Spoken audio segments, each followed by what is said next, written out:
Pas parce que tu laisses ton enfant devant quelques dessins animés qui va devenir complètement débile. Il y a des mamans qui vraiment sont découragées parce qu'elles se disent en fait moi je serai jamais à la hauteur. S'il n'y a pas la confiance, t'es foutu. Si un adolescent il veut avoir un téléphone planqué dans sa chambre, il l'aura. S'il veut aller contourner n'importe quel contrôle parental, il le fera. T'es foutu. On est archi documenté sur la question et pour autant c'est pas simple avec les enfants. Pour nous, la guerre est déclarée. C'est pour ça qu'on essaie de faire la paix. Si je veux passer 1 heure avec les enfants le soir pour jouer, juste je mets pas mon téléphone à côté de moi, quoi. Quelqu'un qui culpabilise de passer trop de temps sur son téléphone, est-ce que vous auriez quelque chose à lui dire et quelle est sa part de responsabilité en fait ? Je pense qu'il y a quand même un défi de s'entourer de gens qui perçoivent la déconnexion comme quelque chose de joyeux, comme quelque chose de désirable et comme quelque chose de respectueux de l'autre. Vous avez inventé ce mot en phonétique. On cherchait à décrire ce qui nous arrive et on trouvait pas de mots qui décrit en fait cet état d'être un peu des mutants en fait. On a été bloqué, mais comme tout le monde, quand tu fais un projet, il y a un moment où t'es perdu, tu penses que t'y arriveras jamais, tu dis que c'était une connerie de l'avoir fait, qu'on va faire un truc nul et qu'en plus on sacrifie tout notre temps pour ça. Promouvoir la paix quand tout le monde se fait la guerre, c'est déjà un peu audacieux, on va dire. Faire la paix, c'est plus compliqué que faire la guerre, parce que faire la guerre, finalement, ça fait appel à des pulsions basiques. Et faire la paix, en fait, ça implique du compromis, ça implique se mettre à la place de l'autre, de l'empathie, de la discussion, des échecs. Il parle à son père et il dit qu'il est allé chez le voisin, qu'il a pris une tronçonneuse, qu'il a découpé sa petite sœur et la tortue, et son père est là. Ah ouais, super, génial.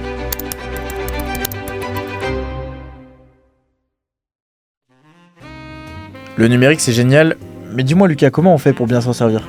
Eh bien pour le savoir, on a créé Scrolletu. On est donc Valentin et Lucas, fondateurs de Season et DigiDetox. On est 2 anciens addicts aux réseaux sociaux. Et on a créé ce podcast pour vous aider à reprendre le contrôle de votre vie numérique. Bonjour à toutes et à tous, donc on est ravis de vous retrouver pour ce nouvel épisode de Scrolletu qui est un peu exceptionnel parce qu'aujourd'hui du coup on a la chance de recevoir 2 invités en même temps dans le studio et pas n'importe lesquels puisque du coup ils forment un couple, ils ont 3 enfants et ils ont même décidé d'écrire un livre ensemble sur le sujet sur lequel on va notamment revenir. Voilà Lucas, je te laisse nous en dire un peu plus. Merci Valentin. Effectivement, aujourd'hui, on a la chance de recevoir Virginie Sassoon et François Saltiel.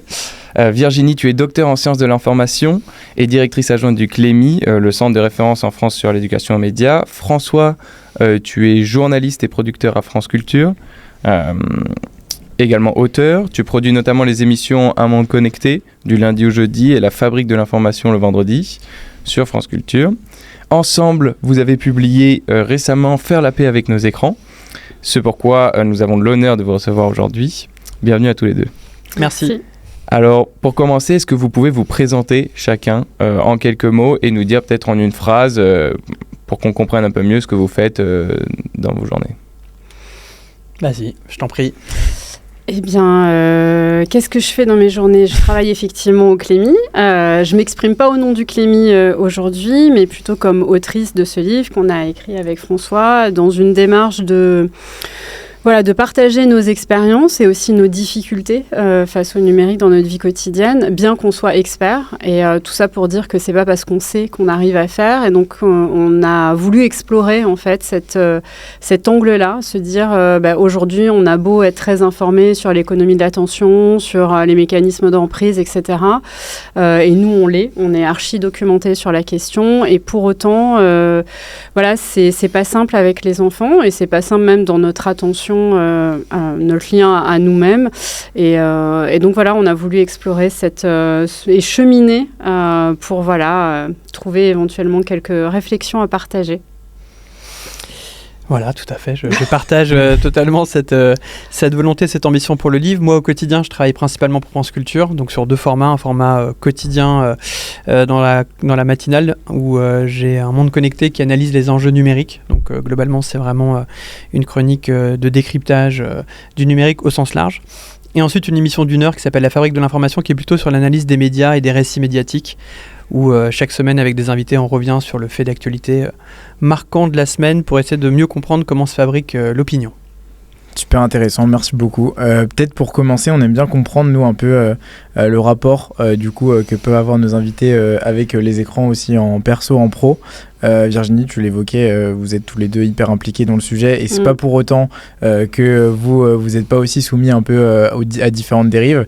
Est-ce que vous pourriez nous en dire un peu plus, vous, sur votre rapport aux écrans au quotidien ? Nous, on est très connectés au quotidien, déjà par le travail, les mails.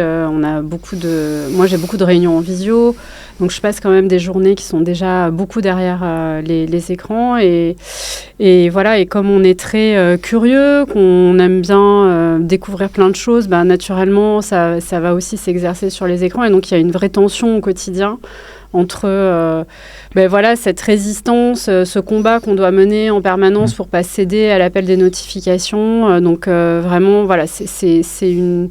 Pour nous, la guerre est déclarée. La guerre est déclarée, c'est pour ça qu'on essaye de faire la paix, parce que c'est très exigeant, ça demande beaucoup d'introspection et beaucoup d'efforts. Mais voilà, il y a une tension. En tout cas, moi, je suis en tension permanente entre... ces nécessités, ces impératifs. Et puis parfois, comme vous l'explorez dans votre podcast aussi, parfois on est pris, quoi. On est pris dans ces dilemmes, dans ces injonctions paradoxales. On essaye d'être présent, mais c'est pas toujours simple. Voilà, on peut dire que c'est presque un rapport total aux écrans, total dans le sens où pour moi c'est vraiment une veille de mon travail, puisque j'explore beaucoup les réseaux sociaux pour trouver des idées, de l'information, donc je lis beaucoup d'articles, beaucoup en numérique, et aussi un peu les tendances, donc beaucoup ce qui se passe dans la presse étrangère et dans d'autres pays, donc ça passe essentiellement par le numérique. Ça passe aussi par les écrans pour concevoir et pour écrire la chronique. Et donc la grande difficulté, c'est de lâcher les écrans quand on arrive dans l'espace familial, dans la vie privée, ou aussi quand tu fais un métier de journaliste, t'es un peu tout le temps connecté, on peut t'appeler à n'importe quelle heure. Moi, je travaillais en matinale assez tôt, donc le temps de connexion pris par le travail, il est quand même conséquent sur la journée. Mais il y a forcément des marges et des murs à arriver à essayer d'ériger, ce qu'on n'arrive pas tout le temps à faire, pour que ça déborde pas trop en fait sur la vie personnelle, quoi. Donc c'est quoi, tu te fixes des règles, par exemple quand tu finis le travail, tu dis ok, ou à partir de telle heure j'utilise pas mon téléphone de façon professionnelle, ou alors je me dis quand je suis en famille ou à table, là je sais que voilà, j'ai pas d'utilisation ni professionnelle ou personnelle, et c'est quoi du coup tes murs? La règle, c'est déjà l'empirisme, c'est que je sais si mon téléphone est à côté de moi, je vais avoir tendance à le regarder, à checker, à être joignable. Donc en fait, la seule logique, c'est de le mettre très loin ou de l'éloigner. Donc là, le cap, et je suis loin d'y arriver tout le temps, c'est de se dire, là, si je veux passer 1 heure avec les enfants le soir pour jouer ou pour être pleinement avec eux, juste, je mets pas mon téléphone à côté de moi, quoi. Mais encore faut-il y arriver, encore faut-il pas avoir un dernier truc à terminer, pas avoir de charge mentale. Mais dans le monde idéal, je pense qu'il faut accepter l'idée que l'outil est trop puissant pour pouvoir y résister quand il est visible, et le mettre vraiment à distance pour y parvenir. Donc, écrire un livre à deux, en couple, sur un sujet qui vous impacte, on imagine, au quotidien, ça vous est venu comment? Est-ce qu'il y a eu un déclencheur? Est-ce qu'il y a eu, une dispute, une inquiétude? Ça vous est venu comment? Je crois que les déclics, c'est qu'en fait, on est tous les deux très engagés, on réalise plein de projets. François, il est dans un rythme quotidien, etc. Et donc, à un moment, tu arrives dans ta vie, tu te dis, mais qu'est-ce qui reste de tout ça? Enfin, tu vois, comment on peut aussi un peu prendre un peu de distance, faire un pas de côté et s'autoriser cette réflexion et ce temps qu'on a arraché à la vie quotidienne. Et franchement, ça n'a pas été simple. On a bossé vraiment pendant toutes les vacances, les week-ends, etc. Donc ça nous a rajouté un truc, mais en même temps, ça nous a permis d'explorer de manière différente et en mêlant justement cette expertise et cette expérience, ce qu'on ne peut pas faire dans nos vies professionnelles. Et ça, on l'a fait pendant 1 an. Et le déclic, je pense que oui, c'est ce besoin de prendre un peu de recul sur ce qui nous arrive, besoin d'analyser et besoin nous-mêmes en fait de se mettre en mouvement par l'écriture. Et après, il y avait quand même un désir de l'éditeur qui nous a proposé aussi de réfléchir sur la question des écrans en l'abordant de cette manière-là, à deux, en couple, pour soulager une tension, parce qu'ils ont quand même bien compris que c'était une tension... Oui, il y avait l'idée au départ, et après l'éditeur a dit, on va faire la paix. Qui avait une tension qui irradiait comme ça une grande partie de la population dans ce monde connecté. Oui. Et leur objectif, c'était justement qu'on puisse partager cette expérience sans avoir une approche moralisante, culpabilisante, trop descendante, et en essayant de raconter la différence entre la théorie et la pratique. Et donc, ils nous ont très vite accompagnés, très vite dit oui, et ça s'est fait comme ça, avec l'opportunité d'un éditeur qui était prêt à nous publier. Et pour nous, c'était aussi une manière de s'offrir un moment à deux.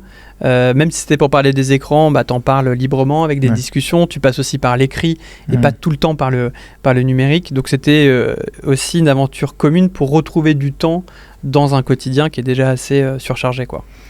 Et justement, à propos de ça, donc vous tous les deux dans vos vies respectives et ensemble, donc vous êtes beaucoup en contact de parents, d'éducateurs, etc. Est-ce que le constat qui vous a poussé à écrire ce livre, il vient de votre expérience personnelle en tant que parent, de ce que vous avez vu donc, chez vous, ou est-ce qu'il vient aussi de ce que vous avez vu sur le terrain, j'imagine, et sûrement un peu des deux, j'imagine que c'est la réponse, mais voilà. C'est les deux. Je crois que on s'est dit que ce que nous on traversait. Après, c'est très situé comme question parce que chacun en fait a sa philosophie avec les écrans d'une famille à l'autre, ça change. Ça dépend aussi du rapport que tu as eu toi quand tu étais enfant avec tes propres parents, aux écrans, etc. Donc, enfin voilà, il y a plein de singularités. Chaque famille est unique, chaque enfant est unique aussi. Dans des fratries, tu vois qu'il y a des enfants qui sont complètement passionnés par les jeux vidéo, d'autres qui s'en désintéressent. Mais ce qui nous a frappé, c'est justement ce qui relie en fait. Ce qui relie, c'est quand même la difficulté, de mettre les écrans au bon endroit pour assurer une vie de famille où l'écran fasse pas écran à la relation. Et donc ça, c'est un truc qu'on a quand même constaté chez beaucoup de familles qui sont soit des proches, soit des familles qu'on a pu rencontrer dans des cercles de parole, éloignés, etc. Et une difficulté partagée au-delà de toutes les classes sociales, de tous les milieux. Avec des parents qui sont submergés en fait, qui sont comme derrière une digue, tu vois, qu'ils essayent de retenir et qui ont l'impression qu'en fait, même s'ils essayent de repousser, à un moment ça va peut-être être l'école aussi ou la scolarité de leurs enfants qui va obliger à la connexion, et donc, ça génère beaucoup de conflits, beaucoup de tensions, beaucoup de peur, beaucoup d'anxiété. Donc ça, c'est ce qu'on a constaté. Et puis, c'est vrai que moi, dans mon activité professionnelle, je vois que c'est un enjeu aussi pour les enseignants sur comment aborder ces questions-là. Donc, c'est une question qui traverse, en fait, toute la société. Ouais, et puis l'idée, c'était, en fait, cette discussion-là, quand tu fais un peu le bilan, tu te rends compte que tu en as au moins une par jour. Que ce soit la machine à café, que ce soit un compte-rendu d'un week-end, etc. Tout le monde en fait te parle de son rapport aux écrans, qui a un rapport à la fois de fascination, de dépendance, de plaisir aussi. Donc que ce soit avec tes collègues, tes amis ou même des gens en fait dans la rue où tu écoutes une discussion, tu surprends un dialogue, tu vois que ça traverse en fait tout le monde. Donc c'était aussi intéressant avec une certaine forme d'humilité, non pas d'arriver à apporter une solution, mais de se dire que c'était une préoccupation constante. Et on s'est quand même dit qu'est-ce qu'on peut apporter qu'on n'a pas encore lu. On a lu beaucoup d'ouvrages qui étaient des ouvrages de chercheurs, avec parfois une vision apocalyptique de la situation. Moi, je vois beaucoup de discours qui sont plutôt techno-angéliques parce qu'on a des acteurs de la tech qui veulent toujours nous proposer un monde meilleur. Et il y a forcément cet entre-deux qu'on a qualifié de techno-discernement, c'est-à-dire vraiment d'avoir une approche qui se veut la plus nuancée possible, même s'il y a des angles dans ce qu'on raconte. Ni technophile, ni technophobe. Ouais, exactement. Donc le techno-discernement, c'est la piste qu'on a essayé de creuser et qui nous semblait la meilleure pour pouvoir répondre à cette inquiétude sans tomber dans des guerres de chapelle a priori stériles. Ok. Et du coup, toi, tu le dis aujourd'hui, tu vois dans des discussions, au cours d'une journée, on va au moins t'en parler une fois du rapport aux écrans. Est-ce que du coup, toi, ça fait plusieurs années que tu es engagé sur le sujet du numérique. Tu as également écrit un livre du coup en 2020, qui s'appelait également La société du sans contact, selfie d'un monde sans chute. Est-ce que tu as vu une évolution depuis 2020 sur le sujet? Est-ce que pour toi, il y a des choses qui se sont aggravées ou améliorées? Ouais, il y a une évolution dans la maturité de la documentation par rapport aux effets. C'est-à-dire qu'en 2020, dans ce que je pouvais décrire dans les effets toxiques du numérique, il y avait encore un effet de découverte. C'est-à-dire que les gens se disaient « Ah ouais, ces outils, c'est de la surveillance de masse. Ah oui, évidemment, ça va impacter sur la santé mentale des jeunes. » Mais il y avait encore un effet où on avait un peu du mal à le considérer, à le croire. On était un peu encore sidéré par rapport à l'ampleur du sujet. Je pense qu'aujourd'hui, on est arrivé à un effet de maturité qui ne veut pas forcément dire qu'on a trouvé les solutions pour résoudre le problème, mais on ne peut plus dire qu'on ne sait pas. Donc en 2026, la question c'est qu'est-ce qu'on fait de cette maturité, qu'est-ce qu'on fait de cette connaissance des outils du numérique et de ses dérives pour pouvoir agir autrement. Donc moi, je vois finalement plus d'espoir presque aujourd'hui qu'en 2020. Chouette. Parce qu'on voit que les gens ils ont pris acte de la situation. On n'attend plus rien des GAFAM. Je crois qu'aujourd'hui on peut plus rien attendre de ces plateformes, alors que peut-être en 2020 on pouvait encore tomber dans leur discours d'excuses et même de progressisme, puisque la situation politique a quand même largement changé. Et aujourd'hui c'est plutôt comment on fait pour résister. Comment on fait pour résister collectivement, parce que la solution elle viendra pas d'eux. Donc elle peut venir que de nous et du nous collectif, nous Français, nous Européens. Et c'est ça qu'on a essayé de dégager aussi dans les pistes de solutions. Super. Du coup, pour faire... on l'a déjà évoqué un peu tout à l'heure, mais du coup, on imagine que coécrire un livre, ça doit pas forcément aussi être facile, être évident. Est-ce que vous pouvez nous confronter un peu un ou deux défis? Tout à l'heure, vous nous avez parlé déjà du fait qu'il faut déjà consacrer du temps, potentiellement faire des sacrifices aussi sur des moments de vie perso, ce qui doit pas non plus être facile en plus quand on a 3 enfants. Est-ce que vous pourriez nous raconter un peu une ou deux anecdotes de ce qui vous a marqué pendant l'écriture de ce livre, et aussi pourquoi vous ne regrettez pas de l'avoir fait? C'est ce que tu penses. C'est ce que tu crois. Non, en fait, ce qui est parfois un peu compliqué, c'est que comme le temps est évidemment déjà très compressé, ça veut dire qu'il faut accepter aussi que tout tes temps de loisirs soient consacrés au l'ouvrage. Donc par moment, en fait, on se disait, peut-être c'est un truc qu'on a pu ressentir, que vivre des moments qui sont hors charge parentale, hors charge d'écrire un livre, ils existent quasiment plus, quoi. Donc en fait, il faut juste accepter de transformer l'écriture du livre en expérience positive, et ça a été le cas. Parce que ça a été une vraie stimulation intellectuelle et une avancée, on a été bloqué, mais comme tout le monde, quand tu fais un projet, il y a un moment où tu es perdu, tu penses que tu n'y arriveras jamais, tu dis que c'était une connerie de l'avoir fait, qu'on va faire un truc nul et qu'en plus on sacrifie tout notre temps pour ça, donc voilà, il y a toujours ce moment où tu es un peu défaitiste, et puis après c'est des moments que tu dépasses, et quand tu les dépasses, tu te réjouis ensemble d'avoir dépassé ces épreuves-là. Et après il y a quelques questions sur lesquelles on n'était pas aussi totalement d'accord. Ouais, ce que j'allais vous demander. Donc c'est comment on fait, on s'est beaucoup posé la question de comment on fait pour parler. Est-ce qu'on parle d'une seule voix? Est-ce qu'on parle de 2 voix? Est-ce qu'on traduit nos différences, qui n'étaient pas non plus folles sur l'ensemble de l'ouvrage? On partage quand même beaucoup de choses. Mais à quel moment on met sur papier notre singularité, et à quel moment on parle à 2? Et ça a été un petit travail quand même qu'il a fallu opérer, et dans lequel on a un peu tâtonné pour savoir comment raconter, en fait, faire la paix avec nos écrans, mais à 2, ensemble, à 3. Après, on était assez complémentaires aussi dans l'écriture, parce que moi, j'ai une formation universitaire, donc j'ai tendance à creuser. Et à un moment, on disait stop.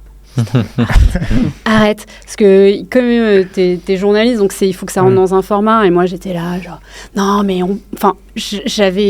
plus tu creuses et plus tu as envie de creuser. Non, mais il faut absolument lire ça, nanana. Et donc, c'était bien parce qu'on se ramenait, et je pense qu'on a été très complémentaires dans le fait de réussir à trouver quelque chose qui a été assez bien documenté, parce qu'on a bien creusé les sujets, mais pas non plus au point de faire 4 thèses et et un truc qui finalement n'aurait intéressé personne. Pas forcément l'idée, après si c'est pas forcément digeste même pour le public. Complètement. Et puis après c'est quand même assez rude l'écriture, et finalement assez solitaire, parce qu'il y a des moments où on se mettait d'accord sur ce qu'on allait écrire, donc en fait c'est assez solitaire, t'es à 2 mais t'es quand même tout seul et après des moments à 2, et puis des moments aussi moi qui m'ont marqué, c'est quand on a justement trouvé, tu vois, quand tu trouves une voie commune où tu te dis mais c'est ça qu'on va faire, et là on y va, et même si on y va à 2 côte à côte, et ça c'est génial, mais c'est des grands moments de traversée du désert, des petites oasis où on est là, ah ouais chouette, on a une idée commune qu'on a envie de développer, et puis on voit un peu ce côté lumineux, et puis après ça repart dans un truc assez aride quand même. Mais c'est vrai que c'est un peu solitaire, parce qu'on s'est quand même on a pris en charge des parties, c'est-à-dire que c'est hyper compliqué d'écrire à 4 mains, voire impossible en vrai. On se relisait, etc. Mais il y avait des relectures, des compléments, là j'ai pas compris, qu'est-ce que tu voulais dire, mais quoi, tu comprends rien?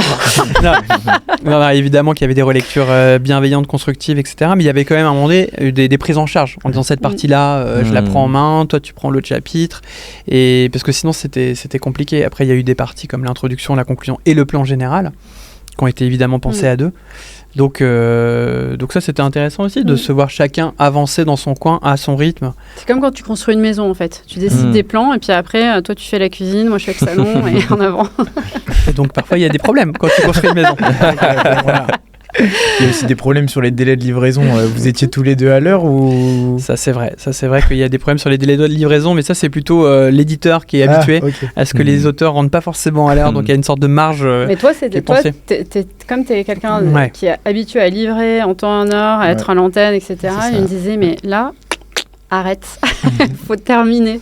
Ouais. Donc on n'a pas été si en retard finalement. Non, finalement ça a été un retard raisonnable. Et du coup, au final, en quoi est-ce que ce livre nous permet de faire la paix avec nos écrans? Quels sont les principaux messages, quelque part, que vous avez voulu faire passer dans le livre? Déjà, la promesse du titre, elle n'était pas simple. Parce que faire la paix avec nos écrans, en plus, on l'a écrit à un moment où ça s'était encore intensifié par rapport aux dérives liées au numérique. Parce qu'on l'a écrit avant l'arrivée de Donald Trump au pouvoir. On l'a écrit au moment où on voyait Elon Musk arriver avec Donald Trump, lancer vraiment une imbrication entre le pouvoir technologique, le pouvoir politique. On a eu toute la vague du masculinisme. On a eu beaucoup de choses, en fait, qui, a priori, te met plutôt dans une logique de combat et de guerre qu'une approche pacifique, sans parler de la guerre elle-même. Hein. On est dans un climat guerrier aujourd'hui, donc promouvoir la paix quand tout le monde se fait la guerre, c'est déjà un peu audacieux, on va dire. Néanmoins, on était certain d'un truc, c'est qu'on n'allait pas revenir en arrière, que l'idée c'était pas de lâcher totalement les écrans, même si on a parlé tout à l'heure qu'il fallait avoir quelques règles, mais ça fait partie de nos vies, donc c'était vraiment comment apprendre à mieux vivre avec, comment être apaisé, ne serait-ce que soit vis-à-vis de l'outil. Donc il y avait déjà une quête quand même presque un peu spirituelle, le mot est fort, mais de re-questionner notre intentionnalité par rapport à l'outil à l'échelle individuelle. Ensuite à l'échelle familiale, c'est pour ça qu'on parle beaucoup de technoférence, de la manière dont ces outils s'intègrent dans nos relations. Et ensuite faire la paix, parce que s'il n'y a pas d'imaginaire, s'il n'y a pas d'objectif, s'il n'y a pas de but, on est tous là en train de subir. Donc en fait on sait que faire la paix c'est plus compliqué que faire la guerre, parce que faire la guerre finalement ça fait appel à des pulsions basiques, on se pose même plus de la question de combattre, on est dans la survie. Et faire la paix en fait ça implique du compromis, ça implique se mettre à la place de l'autre, de l'empathie, de la discussion, des échecs. Et on s'est dit que c'était un beau cap à l'horizon, puisqu'on fait beaucoup d'analogies avec l'espace maritime, on en parlera sans doute tout à l'heure. Donc, c'est un bon moment d'ailleurs, pour revenir sur la question des bons moments, quand on a trouvé le mot en phonétique. Exact. C'est la question suivante. Justement, vous avez inventé ce mot en phonétique. Est-ce que vous pouvez du coup nous expliquer déjà ce que ça veut dire ? Et puis pourquoi vous trouviez que les mots en soi qui existaient déjà ne suffisaient pas à ce moment-là ? Mais en fait, justement, dans ce cheminement, on cherchait à décrire ce qui nous arrive et on ne trouvait pas de mots qui décrit en fait cet état un peu. Nous, on a l'impression d'être un peu des mutants en fait. C'est-à-dire qu'on a toute une partie de notre corps, notre esprit qui est plongé dans l'univers en ligne, pour le dire simplement, et une partie de notre corps qui reste très terrestre, physique, en quête de mouvements de corps, de contact, et c'est ce qui fait de nous des humains aussi. Mais néanmoins, ces humains se retrouvent dans cette mutation. On ne trouvait pas de mots pour décrire ça, et c'est vrai qu'on a fait une analogie avec l'eau, et en fait c'est surtout le fait d'être tout le temps entre deux espaces, quoi, que ce soit dans nos corps ou dans nos esprits, et donc amphi, et deux espaces qui sont quand même connectés, puisque aujourd'hui tu peux avoir une conversation en face à face, en même temps envoyer des textos, donc tu peux en fait avoir une conversation avec un ami dans la vie physique, et en même temps avoir un ami aussi dans la vie en ligne, et donc on cherchait à qualifier c'est plonger dans un univers numérique permanente et cette existence terrestre. Et donc, on a trouvé Amphinétique, qui est un peu cette idée de connexion entre les deux mondes permanente. Puis ça partit aussi d'une idée à laquelle on s'opposait, parce que nous, on est encore de la génération où on parlait de IRL, quoi. On se voit dans la vraie vie, ce qui supposait que la vie numérique, c'était une fausse vie. Ce qui est faux. On sait très bien que tu te fais harceler, tu te fais vraiment harceler en ligne, etc. Donc il n'y a pas une fausse vie en ligne, il y a une vraie vie en physique. C'est une seule et même vie, c'est un continuum. Et donc déjà, il fallait trouver un mot qui qualifiait cette existence qui est sans arrêt en train de naviguer entre deux espaces. Et ensuite, l'analogie avec l'eau, elle a été assez évidente, parce qu'on s'est rendu compte que dans le vocabulaire même du numérique, beaucoup d'entreprises et beaucoup de terminologie y référaient. Tu vois, on est encore d'une génération où on disait surfer sur Internet, donc on a l'idée du surf. On a ensuite un peu regardé la manière... quand on a découvert aussi l'origine de surfer sur Internet. Ouais, qui avait été pensée par une femme américaine qui travaillait dans une bibliothécaire. Donc on se disait, intéressant. Donc c'était déjà les prémices un peu de l'éducation immédiate d'une femme qui s'est dit, tiens, surfer sur Internet pour passer d'un site à un autre ou d'un lien à un autre lien, ça lui semblait pertinent. Et puis après, très vite, tu regardes les noms des entreprises, Amazon, Explorer, Periscope, eBay, tu vois, et tu te dis, en fait, en plus, ces entreprises, elles ont été plutôt créées sur la côte ouest, avec le Pacifique au loin, et puis même un navigateur web, tu vois. Donc après, ou un pirate informatique. Donc très vite, on s'est dit, tiens, ça fonctionne.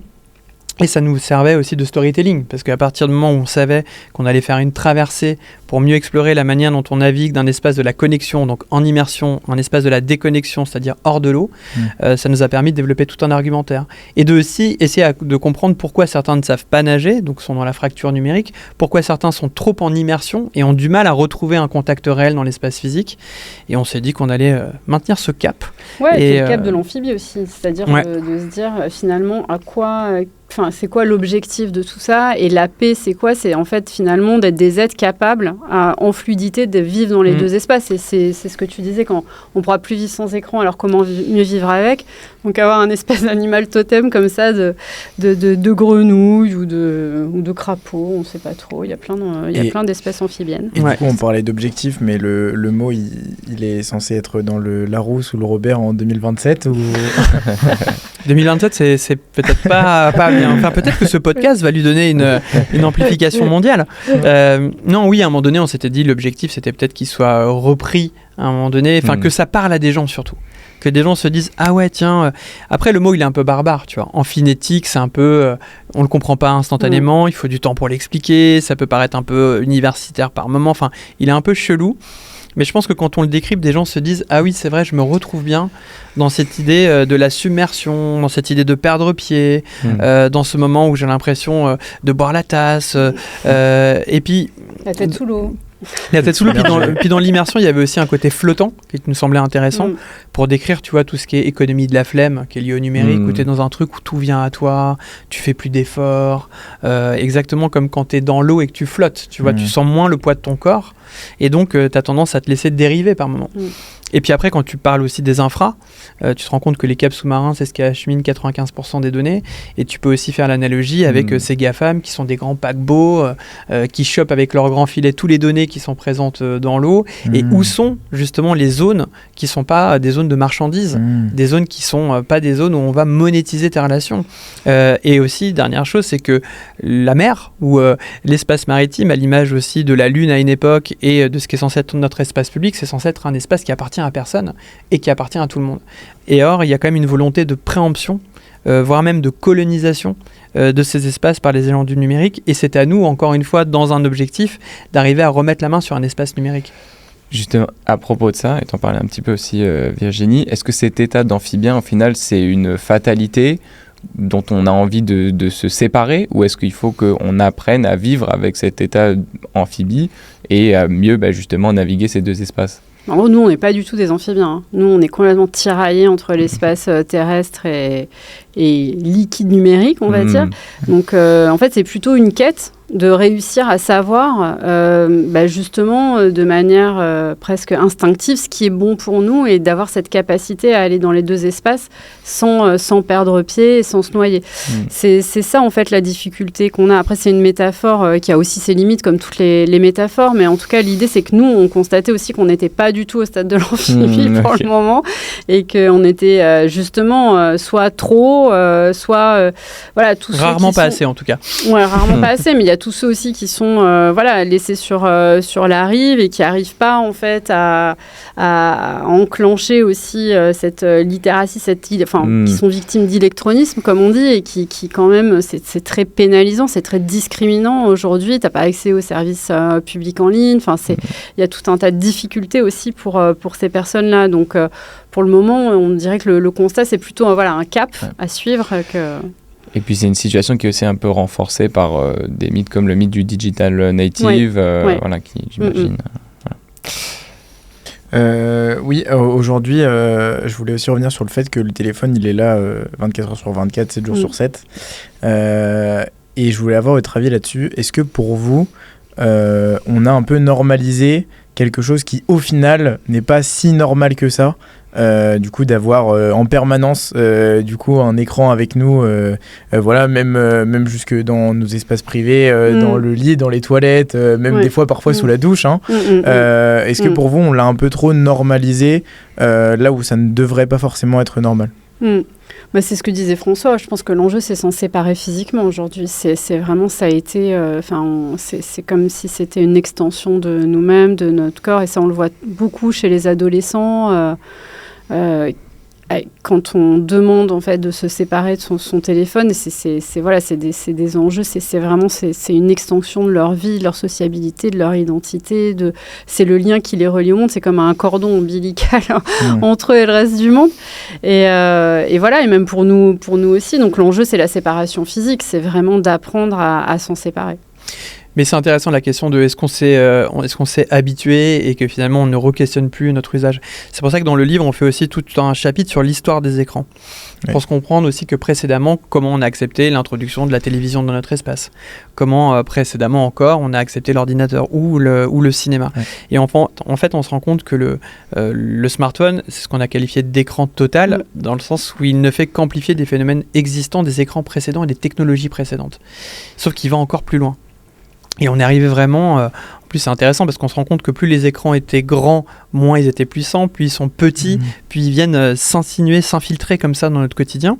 Et on parle beaucoup de cet objet, du smartphone, en s'appuyant d'ailleurs sur des recherches qui ont été faites par différents universitaires, notamment Nicolas Nova qui a consacré tout un ouvrage qui s'appelle Smartphone, où il décrit toute la multiplicité de l'objet, parce que c'est pas un objet, enfin c'est un objet mais avec 12 000 usages. Et il parle d'effets comme ça kaléidoscopiques de l'outil qui est à la fois une laisse, un miroir, un cocon. Et je pense que on comprend très bien l'intérêt des acteurs de la Silicon Valley d'avoir construit un objet qui nous rend complètement dépendants. On y est allé face à cette promesse, face à cette simplicité, face à ce court-circuitage de tout effort possible. Et effectivement, je crois qu'il est temps aujourd'hui de se réinterroger sur la puissance de l'objet. Mais on le voit avec plein d'entreprises qui vont proposer d'autres types de téléphones, qui vont essayer de réfléchir à la toute-puissance d'un objet. Mais c'est très dur de s'en détacher, puisque toute notre économie maintenant fonctionne à travers cet objet-là. Et c'est justement pas un objet, c'est un écosystème. Ouais, c'est pas un objet. Ce que dit Nicolas Nova aussi. Ouais. Et donc... quand on se pose justement la question de est-ce qu'on s'est un peu habitué à ces objets-là, on peut aussi se poser la question de la responsabilisation, c'est-à-dire que qui est responsable en fait pour les dérives qui viennent de notre usage du numérique? Est-ce que c'est les utilisateurs ou est-ce que c'est au contraire l'écosystème qui a été créé par toutes ces grandes entreprises? Dans le livre, j'ai eu l'impression quand même que vous focalisez surtout sur le fait que c'est pas la faute des utilisateurs, évidemment. Donc aujourd'hui, quelqu'un qui culpabilise peut-être de passer trop de temps sur son téléphone ou qui se fait cyberharceler sur les réseaux, est-ce que vous auriez quelque chose à lui dire et quelle est sa part de responsabilité en fait là-dedans? Je crois que tout à l'heure, vous nous demandez une des solutions. Et un des points d'arrivée après cette grande traversée qu'on a fait, c'est vraiment l'idée majeure, je crois, c'est de cultiver le lien à l'autre et sortir de la solitude et de l'isolement. En fait, c'est hyper simple, c'est hyper basique, mais ça reste quand même ça. Et donc, quelqu'un qui culpabilise de passer trop de temps, c'est vrai que même si tu culpabilises et même si tu sais en fait que c'est pas que de ta faute, que l'industrie elle est puissante, etc. C'est pas parce que tu sais que tu te documentes sur la question que tu vas arrêter forcément de culpabiliser et en plus de scroller, etc. Mais c'est déjà quand même une première étape d'être informé, sensibilisé, curieux. Donc, je dirais que ça, c'est le premier pas. Et ensuite, sur ce chemin, il faut croiser des gens, des alliés, des gens avec qui on se déconnecte ensemble. C'est quand même beaucoup plus sympa de partager, d'avoir des pactes un peu entre amis.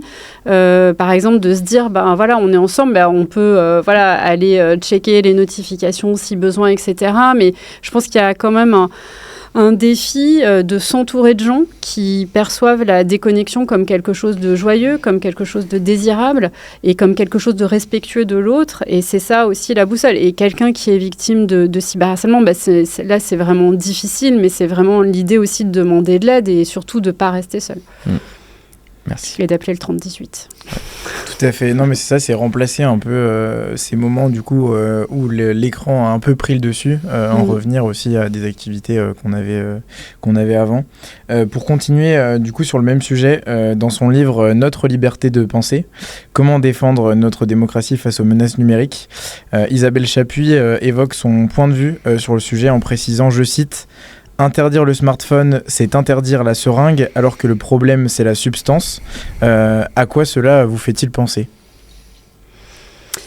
Je pense que Oui, parce qu'aujourd'hui, et d'ailleurs le procès que Meta a perdu récemment prouve que en fait, c'est l'architecture vraiment qui pourrait être assimilée peut-être au produit voilà, qui nourrit la seringue. Mais comme on le disait à l'instant, la seringue, en fait, elle est tellement puissante, elle est tellement tout le temps dans nos poches. Et puis maintenant, ça va être dans les lunettes, dans la montre. Enfin, en fait, notre corps est quand même envahi de plus en plus. Et donc, je dirais que c'est les deux. Parce que quand tu éloignes en fait, la tentation et que tu te déconnectes, je trouve que quand tu laisses ton téléphone, par exemple, quand tu vas dans une soirée ou quand tu es à la maison, dans un endroit loin de tes yeux, loin de ton corps, etc., ça fait quand même du bien. Ça ne règle pas la solution, évidemment, mais ça permet de s'en détacher. Et puis, effectivement, après, quand tu le reprends, tu es à nouveau immergé dans cette toxicité potentielle. Et donc là, c'est effectivement la question de l'enjeu de la régulation des plateformes. Et je trouve que c'est un procès quand même qui est, d'un point de vue symbolique, qui donne aussi de l'espoir parce qu'on se dit, bon, bah voilà, ils ont été condamnés pour avoir... ils sont reconnus coupables d'avoir rendu une jeune femme addicte, d'avoir favorisé, amplifié ses problèmes de santé mentale. Et c'est quand même quelque chose qu'on peut saluer. En tout cas, c'est une décision, je ne sais pas si elle va entraîner ensuite une série de conséquences et d'autres procès comme ça, mais ça donne de l'espoir, non ? Tu partages ?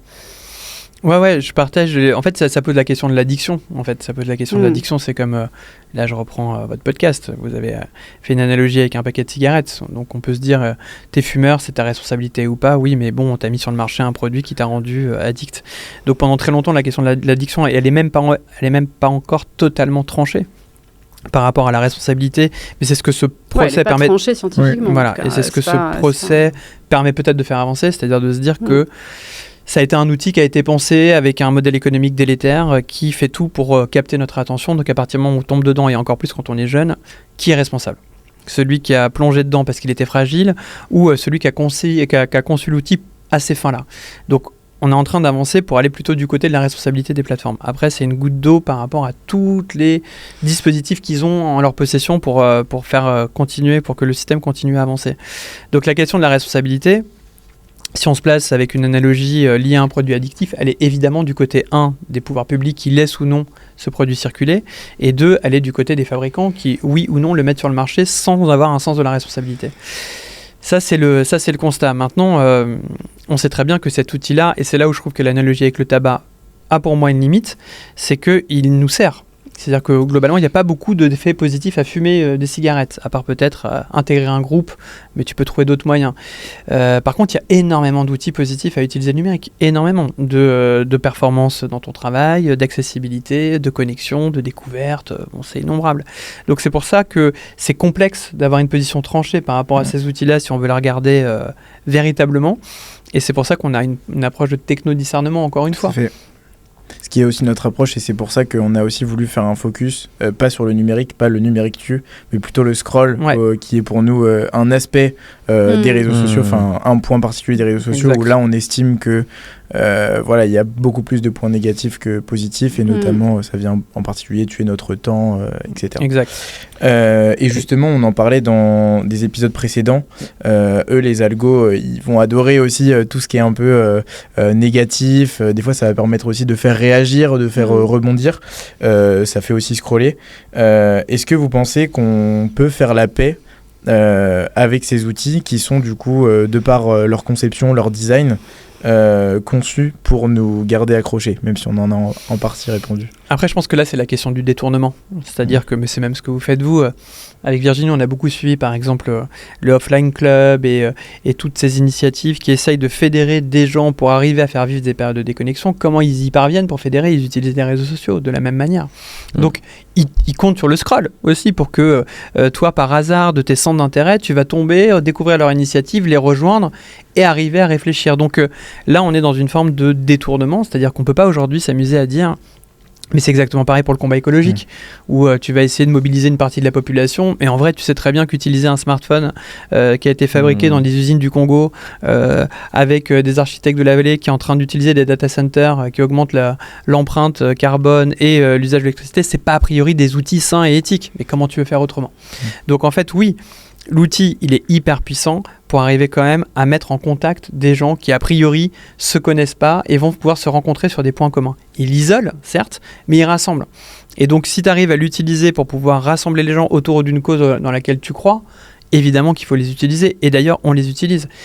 Et après, j'arrête ma parenthèse, mais c'est comme nous, tu vois, on est des médias de service public à France Culture.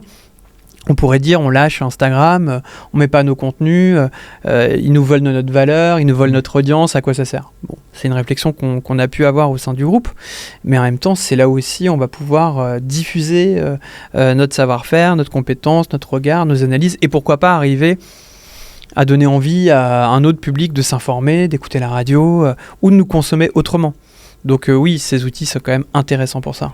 Après, il y a des médias, des réseaux sociaux éthiques aussi qui se développent. Il y a quand même des initiatives qu'il faut saluer. Et puis, je pense qu'il ne faut pas perdre de vue, s'outiller en tant que citoyen pour porter ce plaidoyer à l'échelle individuelle d'exiger, en fait, des algos qui nous respectent, qui respectent nos enfants, qui vont pas polariser les débats, pousser que des contenus masculinistes ou toxiques ou pro-anorexie, ou qui vont confronter en fait les enfants, mais beaucoup trop tôt, à des contenus totalement inappropriés du fait de leur architecture. Donc je pense qu'il faut... On peut pas aujourd'hui accepter ça. Il y a vraiment une mobilisation citoyenne, et il faut que les parents, et il faut que tous les individus qu'on soit, on soit en capacité de l'exiger, même si on peut pas l'imposer, puisque c'est à l'échelle individuelle. Mais plus on sera nombreux à porter ces revendications, et je pense que plus nos enfants seront éclairés sur ces questions et seront peut-être en mesure de se protéger davantage. Complètement. Je pense qu'il y a aussi un enjeu de régulation aussi. Évidemment, on a eu la chance de recevoir, par exemple, Clément Ettore, fondateur de Bull, qui est pareil, un réseau social éthique, justement, qui laisse le contrôle aux utilisateurs sur les algorithmes, sur le contenu. Hier. Ah, c'est vrai. Ah bah voilà. Et je pense que ces solutions-là, effectivement, faut qu'elles soient mises en avant. Exactement. Mais donc, on a parlé un peu d'addiction, mais il y a aussi plein d'autres dérives avec les réseaux, comme par exemple la désinformation. Et aujourd'hui, la désinformation en ligne et aussi les effets de bulle, ça pose plein de problèmes. Est-ce que vous avez pu un peu observer ça dans votre recherche sur le livre ? Et moi, j'aimerais bien vous poser une question un peu plus précise. Est-ce que vous pensez que ça remet en question aussi la démocratie aujourd'hui ? Moi, je pense que un des problèmes majeurs, c'est la question de la confiance.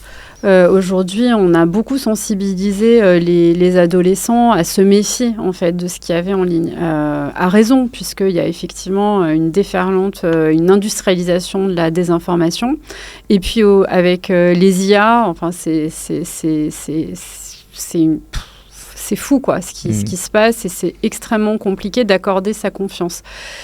Et donc, c'est à cet endroit-là, il me semble, qu'il y a un enjeu éducatif majeur, c'est-à-dire comment on accompagne cette génération pour être en mesure de savoir à qui on peut accorder sa confiance. Quand on sait que certains médias professionnels vont illustrer, par exemple, certains articles avec des images générées par intelligence artificielle, donc il y a toute cette mutation aussi des contenus médiatiques.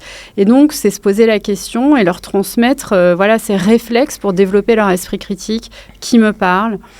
Quelle est la source ? Quel est l'intérêt de cette personne à me parler de ça ? Quelle est sa légitimité ? Et progressivement, tout au long de l'âge, parce que cette éducation-là, elle ne se fait pas à 6 ans, mais elle doit commencer très tôt, comme en Finlande. Ils sont très, très forts là-dessus. Dès le plus jeune âge, ils forment les enfants à l'éducation aux médias, à l'information, et tout au long de la vie.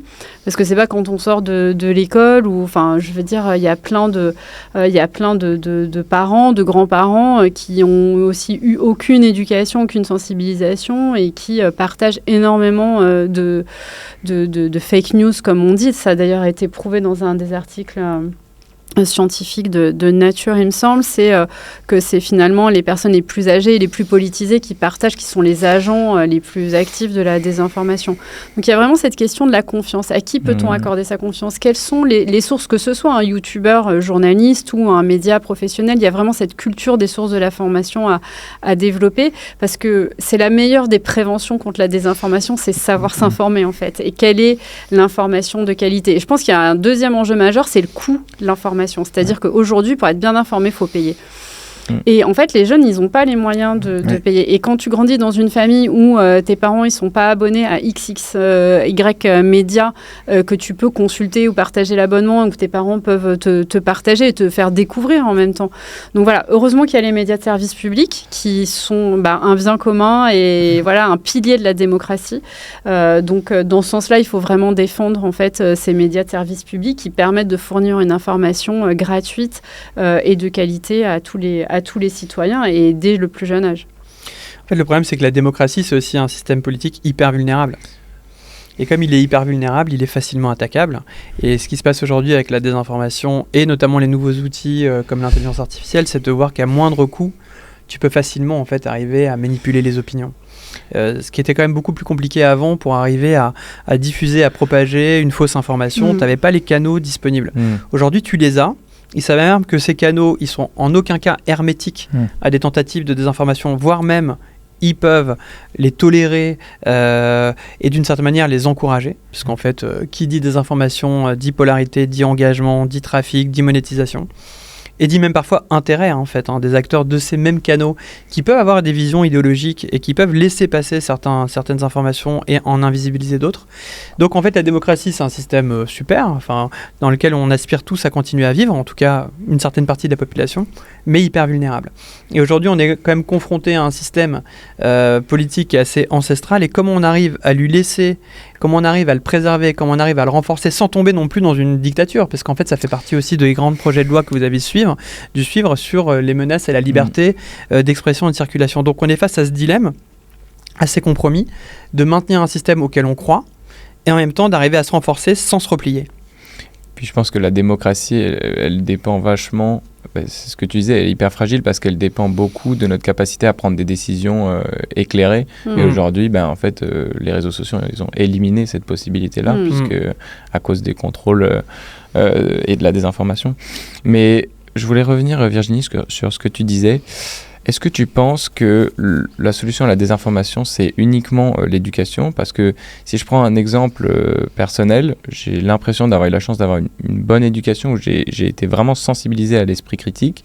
Et en fait, aujourd'hui, je suis tombé dans une forme de scepticisme presque angoissante, en fait, sur les réseaux où j'arrive même plus à discerner ce qui est vrai du faux. Et donc, en fait, est-ce que on est arrivé à un stade où la désinformation paraît tellement réelle que même en fait l'éducation ne peut pas pallier en fait à ce problème-là? Est-ce qu'il faut quelque chose d'encore plus fort, une régulation plus forte pour résoudre ce bien problème? sûr. Non, mais en fait l'éducation c'est une partie de la réponse. Et la régulation évidemment du marché de l'information, on pourrait le dire comme ça, elle est absolument essentielle parce que tu peux faire toute l'éducation à l'esprit critique, aux médias, à l'information que tu veux. Si dès que tu essayes de t'informer, en fait, tu ne sais plus quel contenu croire, mais je crois en fait... Il y a quelque chose qui est assez puissant dans l'éducation média à l'information, c'est de développer cette culture des sources et cette capacité à se poser les bonnes questions face à un contenu. Et effectivement, en fait, là, c'est cette question de la défiance vis-à-vis de toutes les sources, de tous les contenus qui est problématique et qui ne pourra pas se régler si le marché n'est pas régulé. Donc, je pense que les deux piliers de l'éducation et la régulation, ils fonctionnent ensemble. Et effectivement, en plus, l'éducation, c'est le temps long, c'est quelque chose qui pose des défis majeurs et qui demande beaucoup de moyens. Mais moi, je pense qu'on n'y arrivera pas sans. Mais cette éducation, elle concerne l'école, mais l'école, elle peut pas tout seule aussi. Elle concerne aussi les parents. Et donc, c'est une éducation pour chaque citoyen que l'on est. C'est-à-dire, quand on s'informe, il faut déjà conscientiser le fait de s'informer. tu vois, sur les réseaux sociaux, en fait, tu as un tel flux de contenu différent que tu sais même plus quand tu t'informes. Avant, on avait des moments, enfin voilà, tu regardes le JT, tu lis le journal, tu écoutes la radio, des moments comme ça d'information que tu arrives à identifier dans ta journée. Et aujourd'hui, quand tu vois que 90% des ados, ils s'informent via les réseaux sociaux, en fait, il n'y a même plus de temps d'information. Donc, c'est déjà conscientiser le fait d'aller chercher l'info. Et puis... voilà, le fait d'avoir des médias de qualité pour les jeunes. En France, on a la chance d'avoir une presse jeunesse qui est très, très vivante, très plurielle. Et donc, c'est mettre à disposition aussi de ces jeunes, leur faire connaître ces médias qui sont conçus pour eux. Aujourd'hui, c'est vrai que Hugo Décrypte, il fait un travail de réparation, de confiance dans l'information, parce il suscite une grande confiance et il n'y a pas que lui. Et donc, voilà, il faut, si on essaye de voir le verre à moitié plein, il y a quand même des producteurs d'informations aujourd'hui, et puis des médias de service public et certains médias privés qui font un travail extraordinaire et qui essayent de réparer, justement, où tu dis, tu vois ce contenu, tu sais que tu es en train de t'informer, tu sais que tu peux faire confiance dans le média, dans le journaliste qui te parle, et c'est ça l'enjeu face à la déferlante de contenus trafiqués dont on ne sait plus. Et donc, le risque, c'est le détournement, c'est la stratégie de contournement, c'est de dire, en fait, c'est tellement angoissant de s'informer que je ne veux plus m'informer. Et donc là, c'est un vrai péril pour la démocratie. C'est vrai que très intéressant ce que tu viens de dire sur aussi les temps d'information qu'on n'a plus aujourd'hui. Moi, j'ai l'impression que, pour en avoir discuté avec beaucoup de mes amis, c'est un peu la même chose dans différents moments de nos vies. C'est-à-dire qu'on n'a plus 100% de temps pour faire du sport, 100% de temps pour travailler, etc. Là où on voit où le numérique s'est initié d'une façon ou d'une autre, que ce soit, pour faire un exemple très concret avec les notifications ou les sollicitations extérieures, etc. Et justement, pour revenir sur ce point, dans ton ouvrage, François, La société du sans contact, tu introduis notamment sur le personnage de Big Brother, par George Orwell, sur lequel j'aime aussi m'appuyer pour présenter un peu ce sujet de liberté cognitive ou de paix, pour en revenir aussi au titre de votre ouvrage. Du coup, en te rejoignant sur cette comparaison, j'ai envie de dire que là où on va dire le téléécran surveille les membres du parti dans le livre, sans qu'ils aient le choix, entre guillemets, j'ai l'impression qu'aujourd'hui on sait en quelque sorte, on a en quelque sorte notre propre téléécran, au point où, du coup, pour en avoir discuté aussi autour de moi, j'ai beaucoup de mes amis qui m'ont dit, je me sens pas forcément libre ou en paix en permanence quand ils ont leur smartphone avec eux, de se dire comme si le smartphone en fait pouvait les déranger à tout moment, sans forcément qu'ils choisissent ce moment où ils allaient être dérangés. Et à l'inverse, plutôt étrange, j'ai observé la même gêne, mais dans l'autre sens. Donc, c'est-à-dire quand leur téléphone n'était pas avec eux, de se dire, mince, là, ça se trouve, on a besoin de m'appeler ou j'ai besoin d'être sollicité et je ne suis pas en capacité de répondre à cette sollicitation. On connaît du coup aujourd'hui plusieurs solutions détox avec des cafés déconnectés, comme on l'a évoqué, etc., des séjours de déconnexion, une tendance à racheter aussi des téléphones à touche, voilà. De votre côté, dans le livre, vous écrivez que le but, ce n'est pas la déconnexion totale, ni la culpabilité, qui est un positionnement qui peut aussi être à contre-courant de pas mal de ces discours détox. J'ai donc deux questions, après avoir beaucoup parlé. Pourquoi, du coup, la première, c'est pourquoi refuser cette idée du grand sevrage, entre guillemets ? Et ma deuxième, c'est surtout, du coup, quelle pourrait être la solution alternative pour vivre justement en paix mentale avec son smartphone ? Vous avez 4 heures. Là, je viens de voir, ça sera ma chronique de demain, mais ça sera pas de demain au moment où le podcast sera diffusé. Je viens de travailler sur l'initiative d'une école londonienne qui a fait en fait les Screen Free Monday, c'est-à-dire en fait le lundi sans écran. Et alors là où c'est intéressant, c'est à 2 titres. Donc déjà, c'est de ritualiser, non pas de faire 10 jours sans écran, comme on peut faire ici, mais c'est de le faire tous les lundis. L'idée, elle vient d'une élève de CM2. Donc je pense pas que ce soit du storytelling, je pense que c'est vraiment cette élève de CM2 qui a dit « Tiens, il faut se séparer des écrans », mais non pas pour elle est en CM2, mais pour ses parents. Donc en fait, l'idée, c'est qu'elle voulait retrouver, ses parents, et elle voulait aussi imposer que ce lundi soit pensé sans parents, aussi du côté des enseignants. Sans écran, pardon. Je vais la refaire. Et là, elle voulait... Non, il n'y a pas de montage, tu vois. Donc, elle voulait imaginer aussi que les enseignants se séparent de leurs écrans. Et donc là où ça devient super intéressant, cette initiative, et elle fonctionne de folie en ce moment en Angleterre. Il y a même le ministre de l'intelligence artificielle qui est venu la voir. Elle s'appelle Sophie, elle est en CM2, elle devient un peu ambassadrice, tu vois, de la sensibilisation aux écrans. C'est qu'en fait, déjà, c'est un peu une reprise en main de l'enfant, donc à qui généralement il est censé pas être raisonnable, et c'est à lui qu'on impose des choses. C'est elle qui dit bah non, en fait ça touche tout le monde, ces écrans, je le vois bien, mes parents ils me regardent pas dans les yeux, ils me disent qu'ils sont tout le temps sur leur téléphone pour le travail, et les enseignants ils nous ont dit de ranger les téléphones, mais ils sont là avec leur tablette en train de peut-être préparer leur cours en utilisant l'IA, tu vois. Donc l'idée c'est peut-être que tout le monde s'y mette. Donc là c'est super intéressant parce que enseignants, parents, donc ça se prolonge sur lundi, tu vois. Donc le lundi, il n'y a plus de pronotes, il n'y a plus d'écran, il n'y a plus de tablettes. Et quand ils arrivent le soir, les parents, ils sont obligés de lâcher leurs écrans aussi. Et le mardi, ils débriefent en disant on a fait des jeux de société, bah ouais, en fait, on a eu une discussion, on a même fait du sport à la place, etc. Et le mercredi, ils pensent au prochain lundi. Ouais, et en plus de le faire tous les lundis, donc là, on voit qu'on a une expérience bénéfique parce que ça marche que si c'est toute la collectivité qui s'y met. Et notamment dans le cadre de l'école, on voit que ça fonctionne parce que c'est toute la communauté éducative qui d'elle-même volontairement décide de participer à cet objectif-là. Et pour moi, ça marche 100 fois mieux que des trucs descendants de plus d'écran à tel... Enfin, il en faut sans doute, les casiers, les machins, d'interdire les écrans en classe, bien sûr. Mais je trouve que c'est vraiment bien, au lieu de stigmatiser un usage et une pratique des jeunes, que ça soit aussi une prise de conscience que c'est un problème qui nous touche tous. Et donc, la solution, elle ne peut être que collective. Donc les Free Monday, je trouve ça super intéressant. Et donc, je ne sais pas si ça répond totalement à ta question, mais en gros, ça doit partir, à mon avis, dans le sens du plaisir. C'est-à-dire que ce que tu évoquais de l'angoisse de devoir être tout le temps joignable, bon, globalement, c'est le FOMO, quoi. C'est le fear of missing out, la peur de rater quelque chose, la peur de ne pas être joignable, cette injonction à la disponibilité permanente. Dans le livre, on en parle, on reprend le JOMO. Donc la joie d'être déconnecté. Et ça ne peut passer à mon avis que par le plaisir, que par l'envie, et que par la prise de conscience que se séparer de son téléphone, c'est pas un geste punitif, c'est un geste en fait de valorisation du moment. Et en fait, si je l'enlève ou si on l'enlève ensemble, bah, c'est pour mieux profiter. Et on en a conscience tous les 2, tous les 3, tous les 4, tous les 5. Et c'est parce qu'on se rend compte que c'est mieux pour nous qu'on le fait. En fait, c'est exactement comme faire du sport. Il y a plein de moments, le sport, ça te saoule, c'est un effort, t'es fatigué. Et bien souvent, quand t'en fais et que t'en fais bien, bah, t'es plutôt content de l'avoir fait. Tu sens que ça t'a fait du bien, il y a une forme de satisfaction.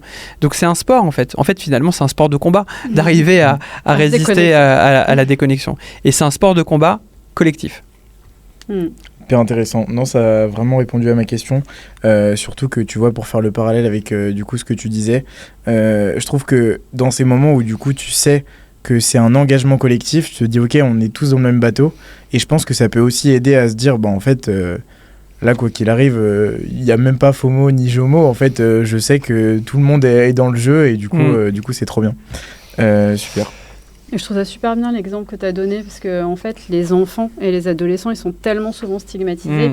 Et on vit aussi dans une société où toutes nos angoisses sont le temps d'écran qui passe, etc. Plutôt que de les associer aux décisions et qui nous laissent aussi nous inspirer. Et ce qu'ils attendent aussi, c'est de l'attention, en fait. L'attention qui, par ailleurs, que souvent les parents ne donnent pas parce qu'ils sont eux-mêmes pris. Donc, c'est une manière de retourner le miroir. Et je crois vraiment que la solution, effectivement, mais comme on le sait tous, elle passe par ces alliances et qui mettent aussi les enfants et les adolescents au cœur du système de décision parce qu'ils sont complètement conscients que ça leur fait du bien. Et justement, cette génération qui a grandi avec des parents surconnectés, qui consultent leur téléphone 500 à 600 fois par jour selon les études et qui sont dans une technoférence parentale, justement, ils sont là aussi pour nous apporter des choses. Enfin, je trouve que l'exemple est et juste un truc aussi, ce qui peut être aussi motif d'espoir, même s'il faut faire attention parce qu'il y a toujours une révolution qui en amène une autre. Mais tu vois, on a beaucoup parlé de générations sacrifiées en mode Covid, tous ceux qui ont été vraiment plongés de par une situation quand même exceptionnelle qui a fait qu'on a tous été beaucoup plus connectés. Mais tu vois, cette génération-là, de cette fille, de CM2 et autres, ou même d'avoir des trucs comme des défis sans écran, etc., il y a quand même une sensibilisation qui est forte, où tu te dis, finalement, c'est pas forcément bien pour moi, où tu peux traverser une période de surconnexion. Et d'ailleurs, beaucoup d'adolescents le disent, tu vois, ça a été un peu comme une crise d'adolescence. J'ai été surconnecté pendant 2 ans. Après, moi-même, je me suis rendu compte que je passais à côté de ma vie et je fais différemment. Donc quand même, je pense qu'on peut arriver aussi à un point où les CM2 dans quelques années, ils seront un peu moins victimes peut-être de ces outils-là parce qu'ils auront eu quelques années derrière eux d'expérience, quelques actes de sensibilisation, quelques incarnations, comme peut-être cette gamine-là en Angleterre et sans doute d'autres ici en France ou ailleurs. Mais maintenant, le risque, c'est l'IA générative, par exemple. Tu vois, même si tu arrives à mettre ton téléphone à côté, comment tu vas arriver à mettre ces entités qui vont être dans ton téléphone, dans ton ordinateur, dans ton oreillette, dans ton assistant vocal, dans ta montre, dans tes lunettes, enfin, peu importe la manière dont cette nouvelle menace va s'infiltrer. Mais encore une fois, c'est le même mécanisme, c'est la même économie amplifiée, même par rapport à ce que le smartphone et les réseaux sociaux proposent. Mais effectivement, il y a besoin d'incarnation de gens, un peu comme Greta Thunberg sur l'écologie, qui vont militer pour cette écologie de l'attention, pour le coup, et pour justement incluant les IA, etc., pour, je sais pas, dessiner aussi un art de vivre, mais qui soit pas non plus sur quelque chose de militant punitif, mais de joyeux et qui donne envie, en fait, qui donne envie d'adhérer et qui surtout, ringardise. Tu vois, les smobies, les gens qui sont comme des zombies en train de scroller dans la rue, qui se prennent les gens qui sont... Voilà, que en fait, cette attitude-là, elle devienne gênante, en fait. Tu vois, qu'elle devienne pénalisante socialement, qu'on te dise, mais quand tu as un concert, passer 1h30 à filmer, on te dit, mais en fait... ces comportements-là, plus nous, on va les invalider socialement, et plus on va pouvoir aussi, je pense, arriver vers quelque chose de plus responsable. Mais... je veux dire, il ne faut pas faire peser la responsabilité aussi sur les jeunes. Alors, cette petite, elle est super. Il y en a plein d'autres qui sont super et qui ne font pas la une des médias. Mais c'est effectivement de les soutenir, de les écouter dans les écoles, dans les établissements, et que les parents soient embarqués, parce que c'est aussi une responsabilité parentale. Mais là, tu as prononcé un mot super intéressant qui est le désir. Et c'est ce qu'on essaie de faire aussi dans les alternatives désirables de proposer. C'est OK, on coupe les écrans, OK, on les limite, OK, même on les exclut. Mais qu'est-ce qu'on propose à la place ? Et il y a plein de choses à la place, mais ça veut dire que ça se pense aussi. Et c'est ça qui est intéressant, encore une fois, dans cette expérience britannique, c'est qu'après, il faut penser les lundis sans écran. Donc tu te dis, on va faire un jeu de société, mais on va pas faire toujours le même. Donc il y a aussi tout un effort à faire pour repenser des alternatives qui nous font plaisir les uns avec les autres, quoi. Dans le livre, vous parlez de riposte. Vous utilisez le terme riposte, donc pour vous faire la paix avec ces écrans, c'est pas se résigner, c'est riposter. Et tu parlais d'ailleurs du sport de combat. Concrètement, ça veut dire quoi de riposter au quotidien contre les écrans ? Est-ce que ça se fait forcément à échelle collective, comme ce que tu disais, ou à échelle plus personnelle ? Voilà. Ça veut dire quoi, en fait, riposter ? C'est une prise de conscience individuelle, et après, c'est un engagement et un cheminement. Mais ça commence par soi, c'est-à-dire à un moment... à force de culpabiliser, d'être saturé, d'être fatigué, d'être découragé, il faut sortir de cet état, il faut s'informer, et puis après, il faut rencontrer des personnes, s'engager. Il y a plein de collectifs, il y a plein d'associations, il y a plein de... Et puis, ça peut être de manière formelle ou non formelle. Enfin, ça peut être d'en parler, et puis de fixer des bornes. C'est-à-dire de se dire, je passe 1 heure avec quelqu'un, je consulte pas mon téléphone. Si je consulte mon téléphone, je lui dis ça. C'est progressivement se rééduquer aussi à une présence pleine et entière. C'est aussi lutter contre l'emprise. Et puis, mais plus on en parle ensemble, et plus cette parole circule, et plus ça devient un mouvement en fait qui est à la fois citoyen, mais qui doit pas, effectivement, comme on le disait à l'instant, devenir tout le discours sur couvre-feu numérique, interdiction, sevrage, machin, etc. C'est vraiment quelque chose. En plus, on se dit si je suis addict, c'est une responsabilité personnelle. Je suis nulle, en fait. Je suis malade. Je suis addict, c'est ma faute, en fait. Il y a quelque chose en moi qui ne va pas. Donc ça commence par soi, parce que c'est prendre conscience que la responsabilité, elle est partagée. Mais ça, c'est le début. Après, il faut trouver des solutions et effectivement se dire, c'est un art de vivre de l'attention. Et c'est aussi un truc de trouver des camarades sur la route, parce que sinon, c'est compliqué d'être tout seul. Mais le truc positif, c'est qu'on le comprend super vite. C'est-à-dire qu'on voit quand même super vite les effets de se détacher des écrans. Après, on y retombe aussi vite. Mais très simplement, tu le lâches, mais c'est pas grave. Ça sert à rien.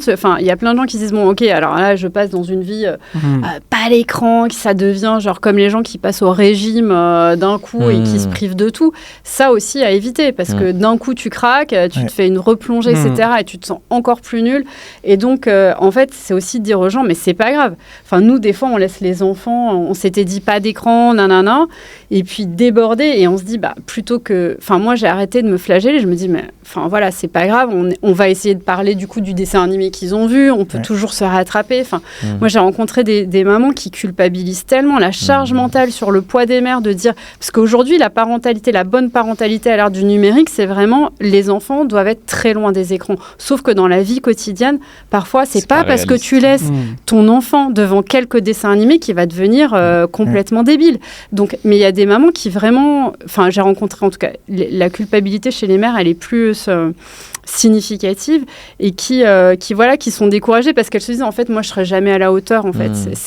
Il faut tout le temps avoir des alternatives, il faut tout le temps proposer d'autres choses aux enfants. Parfois dans la vie quotidienne c'est pas possible.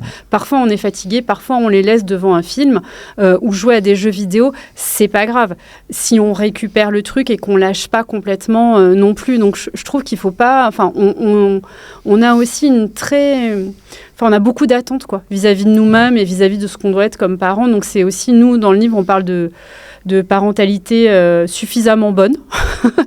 Voilà, essayons d'être déjà... emprunté à Winnicott. Donald Winnicott. Et je trouve que c'est quelque chose aussi qui est rassurant de se dire, bon, en fait, les standards, ils sont très, très élevés. Et... voilà, les écrans font partie de notre vie et l'essentiel, c'est qu'il y ait du dialogue, du lien, de l'échange, de la curiosité. Puis si déjà il y a ça, franchement, ça va. Ça me rassure parce que j'ai beaucoup regardé foot de rue quand j'étais petit.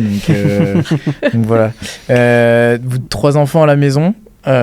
J'imagine que vous avez, du coup, on en a peut-être parlé tout à l'heure, soit vos règles à vous personnelles, peut-être que vous avez fixé aussi des règles en famille. Est-ce que c'est le cas ? Si oui, comment ça marche ? Est-ce qu'on se pose un dimanche, on fait réunion de crise et on se dit ok, là on va mettre des règles communes, et aussi une fois qu'on en a posé, et si on les a posées, comment est-ce qu'on fait pour les tenir sur le long terme ? C'est un combat de tous les jours. Après, nous, on a fait ce qu'on appelle un contrat. Et le contrat, ça marche bien aussi parce que c'est moins cette idée de je t'oblige à, parce que dans le contrat, il y a aussi une responsabilité commune, quoi. Ils nous laissent rien passer. Et donc, ils deviennent très, très relous avec nous. Et nous aussi, on doit maintenant s'engager à faire des trucs, on n'y arrive pas. Ou difficilement. Mais au moins, c'est intéressant. Parce que, dès c'est la démocratie familiale. Donc, ça devient un truc du style, bah ouais, mais toi, t'es sur Instagram, donc j'ai le droit d'être sur ma tablette. Donc, à chaque fois que t'es sur Instagram, je vais sur ma tablette. Bah non, bah ok, je vais plus sur Instagram. Donc, on a fait un contrat, par exemple. Instagram d'ailleurs, Solal, je crois. Ouais, après, on a pu avoir. Ou il me vole mon téléphone régulièrement. Il le vole, il le cache, je sais plus où il est. Mais... Pour tester ta résistance. Ouais, non, mais tout simplement pour que je m'occupe d'eux, quoi. C'est qu'au bout d'un moment, s'ils l'ont caché, je suis obligé de jouer des trucs de toupie. Je suis obligé de faire des choses. Voilà. Mais et quand ils font ça, je comprends qu'ils fassent ça et ça me saoule parce que vraiment parfois j'en ai besoin. C'est pas que mais je vois que cet argument de j'en ai besoin, il marche pas tout le temps, quoi. Et je dois accepter que finalement j'en ai pas tant besoin que ça et que ça peut peut-être attendre 20 minutes en vrai, ou au moins 3 parties de toupie, le temps que j'aille voir ce qui s'est passé. Donc ça questionne ton intentionnalité, ça questionne ton urgence et ça marche parce qu'il y a un contrat.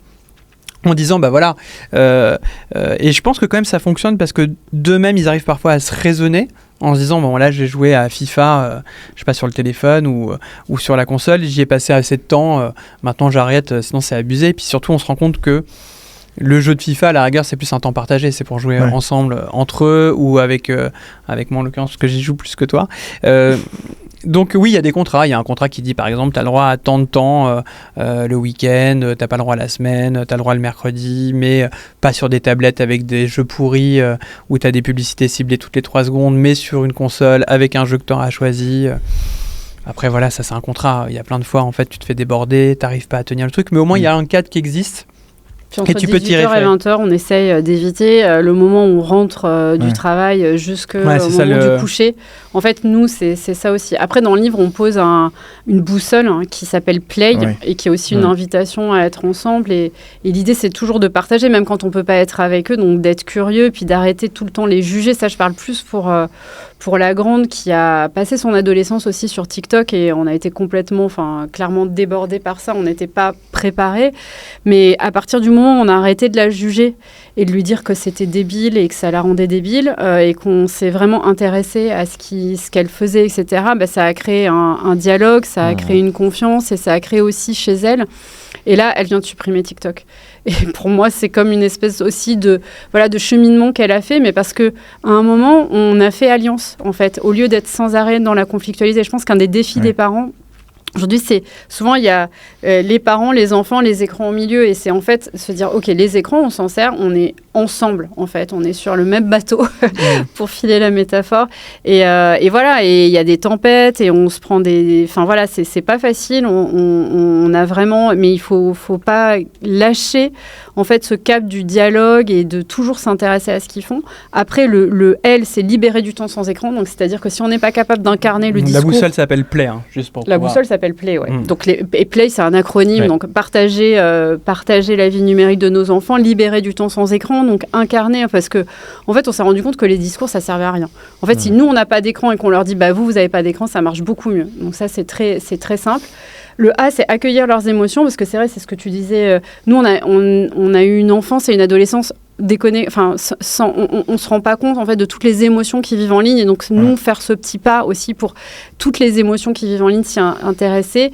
Et le Y, c'est pour savoir à quoi on dit oui avec le yes et no, le non. Donc vraiment avoir cette boussole et qui est ce cadre, c'est-à-dire de dire en fait aujourd'hui en tant que parent, tu peux pas ne pas anticiper, parce que autant nos parents, je pense qu'ils nous laissaient devant le club Dorothée le mercredi après-midi, aujourd'hui ton enfant tu lui offres un smartphone, tu peux pas je veux dire, c'est pas pour culpabiliser les parents, mais aujourd'hui, avec toutes les informations qu'on a, il faut vraiment anticiper ce à quoi tu vas dire oui, ce à quoi tu vas dire non, parce que une fois qu'après c'est fait, par exemple, ne jamais laisser dormir son enfant avec son téléphone. Sinon, après, c'est une galère pas possible pour essayer d'aller lui récupérer. Donc, il y a des choses comme ça qui sont une boussole pour en parler. Ensemble, se mettre d'accord sur un certain nombre de règles. Et c'est vrai que les parents, aujourd'hui, ils ont cette charge mentale en plus, mais il faut vraiment anticiper toute cette vie numérique. Et justement, toi, basé sur ton expérience en tant que maman, si tu étais face à des nouveaux parents et que tu devais leur dire l'erreur surtout à ne pas faire avec les enfants et les écrans, ça serait quoi ? L'erreur à ne pas faire, c'est de pas s'en parler, de pas anticiper, d'être toujours... En fait, nous, à partir du moment où on a commencé à... Alors, nous, on n'est pas représentatif, mais c'est-à-dire que des fois, même si tu es expert de la question, tu peux te laisser complètement déborder par un truc. Et en fait, par exemple, sur les jeux vidéo, par exemple, sur des choses comme ça. Et donc, c'est en fait le cadre.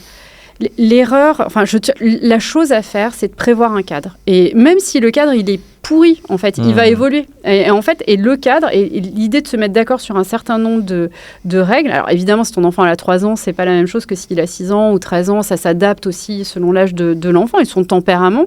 Mais d'avoir comme ça un contrat collectif qu'on partage dans la famille sur des règles, ça permet de soulager la pression. Parce que si tu dis à ton enfant, par exemple, s'il a 5 ans, les dessins animés, c'est le dimanche matin, tu peux tout le temps reconvoquer ce cadre. Et si à un moment, il y a quelque chose qui se passe ou une autre vidéo, tu sais que tu sors du cadre aussi, mais on peut toujours se référer à ce contrat qui évolue. Mais je pense que l'erreur majeure, c'est de ne pas anticiper, pas en parler avec son conjoint, ou si on est seul, se prendre un petit moment d'introspection pour dire qu'est-ce qu'on veut, et puis après en parler avec ses enfants. Ouais, et puis c'est aussi peut-être quand même...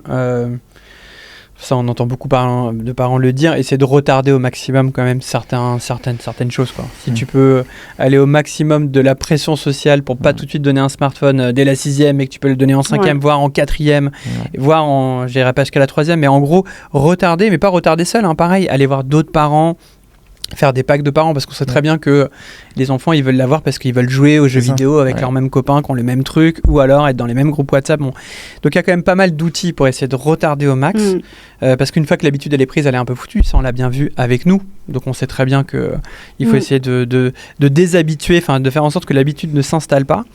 Et ensuite, évidemment, le dialogue, parce que de toute façon, s'il n'y a pas la confiance, t'es foutu.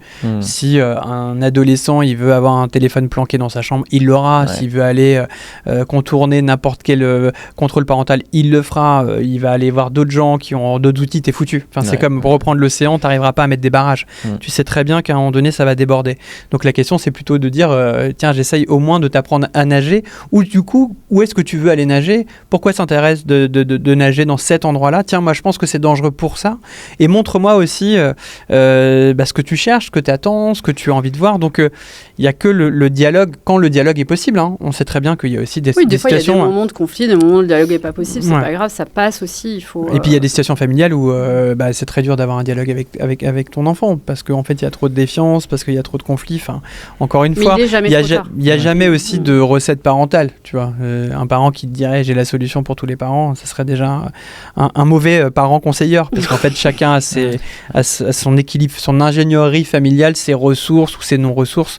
Donc en fait, on prétend pas non plus avoir un modèle universel. Par contre, avec cette boussole, puisqu'on reste encore dans l'univers maritime, c'est juste quelques axes, quelques points pour arriver à se repérer dans cet océan numérique qui est en plus en constante évolution. Parce qu'en fait, ça, c'est un point à l'instant T.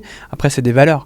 Mais ça veut dire aussi qu'on doit constamment s'informer. Et ça, c'est vrai qu'en tant que parent, c'est aussi compliqué de se dire, ils en sont où de l'IA ? C'est quoi les assistants conversationnels ?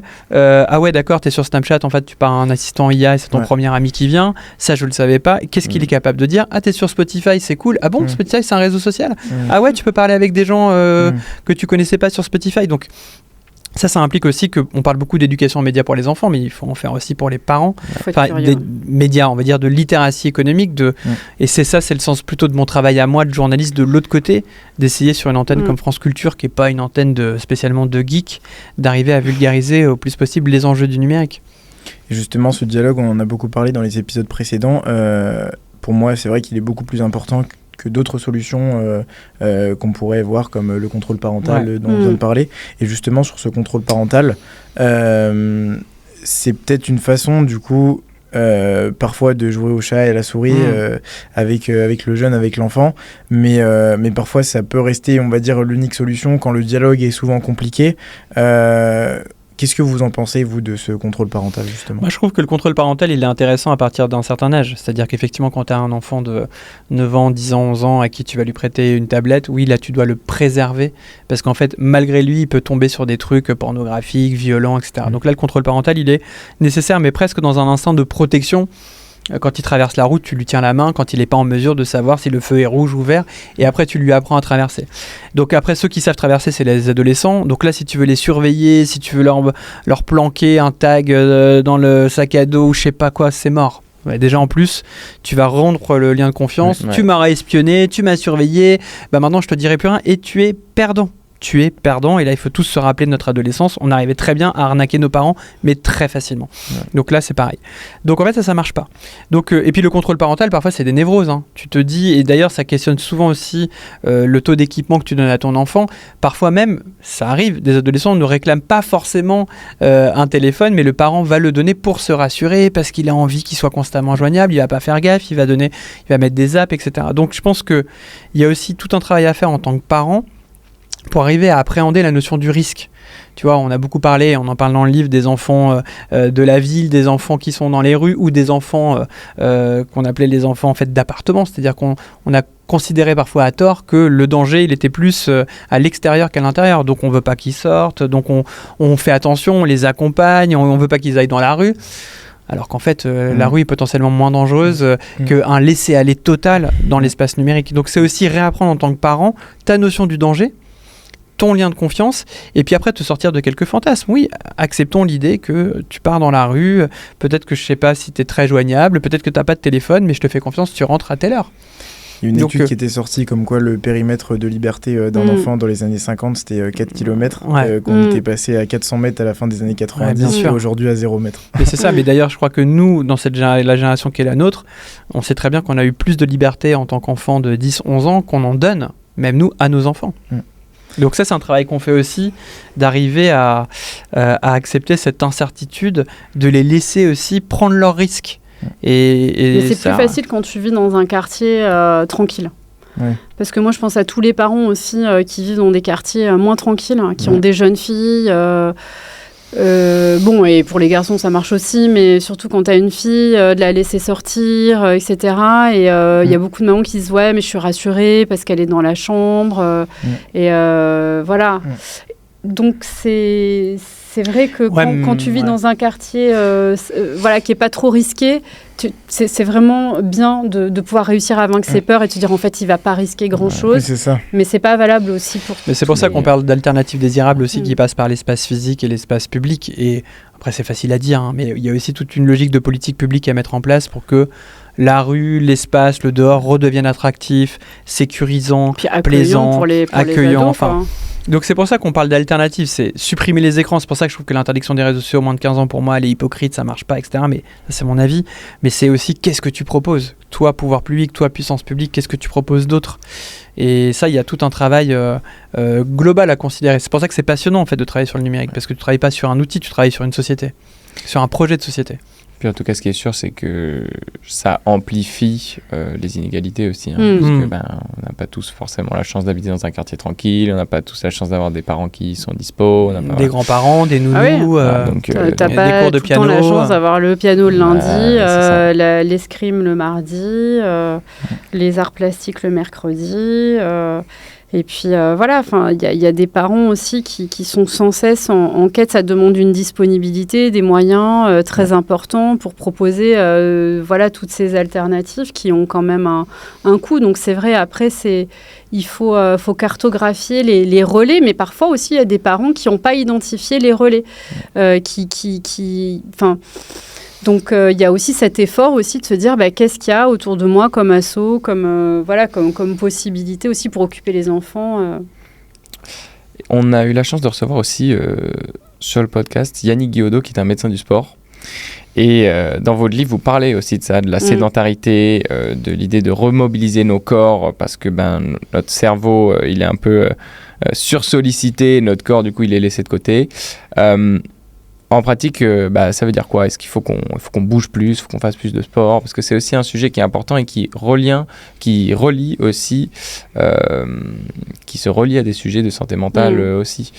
Typiquement, Yannick, qu'on avait reçu, lui, estime que c'est avant tout un sujet de sédentarité. Et donc, la solution numéro 1, c'est de faire du sport, c'est de faire des trucs. Voilà. Qu'est-ce que vous en pensez ? Sur la santé, c'est le sommeil aussi. Enfin, le sommeil qui est vraiment là, qui fait consensus scientifique. Et puis, effectivement, dans le livre, c'est François qui a beaucoup développé ce chapitre sur l'économie de la flemme dans laquelle nous plonge le numérique. Et t'en parlais tout à l'heure aussi, cette sensation aussi où, en fait, t'as plus besoin de faire d'efforts pour que tout vienne à toi. Donc, forcément, ça ne pousse pas, nos usages ne nous poussent pas au mouvement. Non, mais le corps, c'est super intéressant parce que c'est une frontière, mais c'est aussi un outil de résistance dont on parlait tout à l'heure. Parce qu'en fait, si tu regardes bien toute l'économie du numérique, elle sert à chaque fois à dupliquer et à retranscrire dans un espace virtuel ce qu'on est censé faire dans l'espace physique. Et pour l'instant, le corps, ça reste une frontière qui cherche à dépasser. Tu vois, dans l'hybridation, tout ce que tu vois, c'est une miniaturisation des outils pour pénétrer le corps. De la puce de Neuralink, jusqu'en passant même aux lunettes, à l'oreillette, tu vois, c'est une manière justement d'imprégner en fait ton corps, sachant que le cerveau est déjà imprégné. Donc la question, c'est que le corps, c'est un outil de résistance. Donc le sport, c'est intéressant, sauf si tu l'y passes avec ton smartphone collé à ton avant-bras pour faire une performance sur Stravia et puis la publier sur les réseaux sociaux, tu vois. Donc il y a le corps et le monitoring du corps. Donc il faut aussi imaginer un corps libéré. Et le corps, c'est pas que le corps individuel. C'est aussi le corps social ou le corps collectif. Donc c'est qu'est-ce qui fait que les corps se rassemblent les uns à côté des autres. Donc là, c'est les festivals, c'est les réunions, c'est les endroits dans un parc où les gens se retrouvent, c'est les concerts. Et ça, tu vois, c'est un truc qui est aussi un signal positif parce qu'il y a de plus en plus de concerts, de plus en plus de réunions publiques, parce que les gens ont envie d'être les uns à côté des autres, en corps à corps. Encore une fois, l'idée, c'est pas d'avoir ton téléphone à un concert et de filmer 1h30 du concert derrière un écran, mais de le vivre pleinement. Et le corps, c'est aussi une manière d'éprouver réellement des sensations. Il y a un côté comme ça de presque charnel que le numérique ne veut pas reproduire aussi pour l'instant. Et donc le corps, il vit aussi en résistance et il amène à quelque chose presque de philosophique qui te rend profondément humain. Parce que tout ce qui est en train de se jouer aujourd'hui, c'est une simulation finalement de l'humanité. Tu vois, les IA conversationnelles, c'est une simulation du raisonnement, c'est une simulation du langage. C'est même une simulation de l'intelligence. On parle d'intelligence artificielle. Et donc, qu'est-ce qui fait qu'on reste humain ? que notre corps va pas être pénétré par ce qui nous identifie les uns à côté des autres. Donc c'est ce corps-là qu'il faut cultiver. Donc évidemment le sport, le sommeil, la rencontre, la réunion, l'acte sensuel. Et je crois que... et d'ailleurs, il y a beaucoup de dimensions artistiques, tu vois, qui remettent le corps sur le devant de la scène. Et je crois que le corps a encore de beaux jours devant lui si on arrive à le cultiver, à le préserver et encore une fois à essayer d'en faire une sorte de forteresse. Et c'est hyper encourageant ce que tu dis. J'y avais jamais pensé comme ça. Mais effectivement, aujourd'hui, moi, ce qui m'angoisse le plus, c'est que le numérique, petit à petit, en fait, on a l'impression qu'il arrive à rationaliser la vie et qu'on arrive en fait à répliquer, comme tu disais, une simulation de la vie humaine. Et effectivement, j'avais jamais pensé au fait qu'aujourd'hui, pas encore, en tout cas, on arrive à répliquer les sensations physiques qu'on a avec le corps. Bref. De toute façon, on le voit en plus, même quand tu filmes des fois un concert et un autre où à l'époque tu les filmais pas, à l'époque, voilà, tu te dis en fait oui, j'ai un peu, je vis pas exactement la même chose aussi. Et justement, nous on parlait également avec Isabelle Freinet de l'importance aussi de l'exemplarité aussi en tant que parent, parce que c'est vrai que déjà chez soi, sur l'utilisation des écrans, etc., c'est pas souvent facile. On l'a dit, les parents, déjà, ils ont un peu ce sentiment de devoir être informés sur ce que font leurs enfants aussi sur les écrans. Dernièrement, l'agence du coup, de la santé publique suédoise, elle a publié du coup une recommandation officielle indiquant aux parents de ranger leur téléphone quand ils sont avec leurs enfants. Comment du coup s'assurer de faire preuve de cohérence à la maison entre le discours qu'on peut porter du coup aux enfants sur les écrans et puis l'utilisation des parents. Et faut-il forcément être exemplaire ? Oui, je pense qu'il faut être exemplaire. En fait, on peut pas, on n'est pas obligé d'être tout le temps exemplaire, mais si à un moment on peut pas montrer l'exemple et si on exige encore, ça peut passer avec les enfants petits, parce que peut-être que, voilà. Et encore que la technoférence parentale, ça c'est prouvé scientifiquement, et notamment dans le rapport enfant-écran à la recherche du temps perdu. Il y a des études qui sont très intéressantes, notamment une enquête australienne qui montre que sur les enfants, par exemple entre 0 et 2 ans, le cerveau il est complètement en ébullition. Donc si tu es avec ton enfant pendant 1 heure et qu'il y a un écran, c'est 397 vocalisations en moins. C'est 68 mots en moins qu'il entend par heure d'écran. Et la technoférence parentale, c'est-à-dire quand tu es avec tes enfants quand ils sont tout petits, ça participe à l'appauvrissement du développement du langage, ça participe à la détériorisation de la qualité du lien, à l'impossibilité aussi pour les enfants, la difficulté pour les enfants de réguler émotionnellement tout ce qui leur arrive. Et c'est Marie Danet, qui est une chercheuse française qui est spécialiste sur la technoférence, qui vraiment documente ça extrêmement bien. Et donc oui, il faut donner l'exemple, parce que si on est toujours derrière son écran dans cette présence-absence continuelle, on ne peut pas avoir ensuite une cohérence éducative. Et je pense que les adolescents, ils ne laissent plus rien passer. Quand on essaye justement au moment de l'adolescence, au moment du premier téléphone, qu'on essaye de retarder de plus en plus.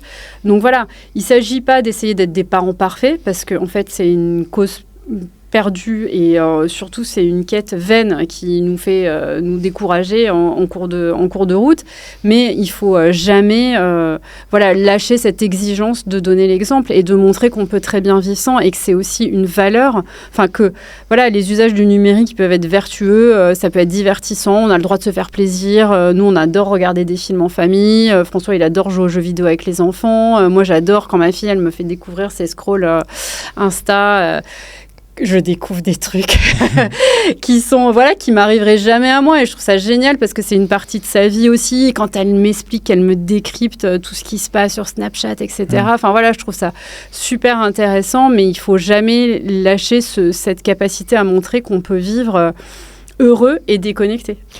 Ouais, mais c'est intéressant de dire aussi qu'on peut vivre aussi heureux avec. Exactement, c'est les deux. C'est les deux, parce qu'en fait, l'écran, c'est un super outil aussi pour jouer, pour s'amuser, Mais pour montrer l'exemple, découvrir. c'est ça. Tu vois, c'est de dire.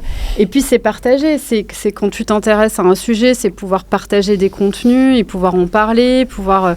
Enfin, aujourd'hui, le nombre de séries, par exemple, aussi, je trouve ça hyper intéressant sur l'éducation sexuelle. C'est pas toujours évident quand ton enfant est adolescent de commencer à parler de ces questions, du consentement, enfin voilà. Et moi, je trouve qu'il y a plein de séries, il y a plein de contenus aujourd'hui. Alors, on n'est pas obligé de les voir parce que les ados, ça peut être gênant.